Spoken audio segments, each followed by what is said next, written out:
புதுச்சேரியில் முன்னாள் பாரத பிரதமர் ராஜீவ்காந்தி பிறந்தநாளையொட்டி அன்னாரது சிலைக்கு மாலை அணிவித்து ராஜீவ்காந்தி பஞ்சாயத்து ராஜ் சங்கதன் மாநில தலைவர் அபுத் ரசூன் தலைமையில் ராகுல் காந்தி தேசிய பேரவைத் தலைவர் ஆர் சேகர் முன்னிலையில் அதன் நிர்வாகிகள் மாலை அணிவித்து மரியாதை செலுத்தினார்கள். ஒரு சிறப்பு பார்வை.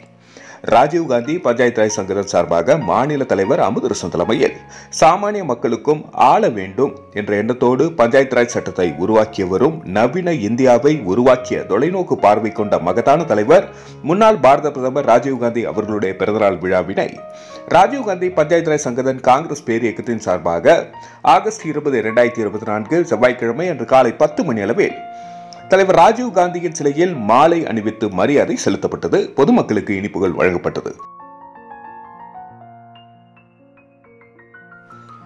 நடைபெற்ற இந்த நிகழ்ச்சியில் திரு ஆர் சேகர், சேர்மன் ஊடக பிரிவு காங்கிரஸ் கட்சி, பஞ்சாயத்து ராஜ் மாநில பொதுச் செயலாளர்கள் கோவிந்தன், புஷ்பராஜ், தொகுதி தலைவர்கள் சங்கர் பாபு, ஹேமாவதி செல்வம், திருநாராயணன், தெற்கு மாவட்ட துணைத் தலைவர் பொன்னம்பலவாசன், பொதுச் செயலாளர் சத்யசீலன், மூர்த்தி பொதுச் செயலாளர், சேவாதள துணைத் தலைவர் ஆர்மு, தொகுதி செயலாளர் முகிலன், மோகன் மற்றும் அனைத்து நிலை பொறுப்பாளர்கள் கலந்து கொண்டு இந்த பிறந்தநாள் நிகழ்ச்சியை சிறப்பித்தார்கள். நன்றி. மக்கள் மொழி செய்திகளுக்காக சரவணன், புதுச்சேரி.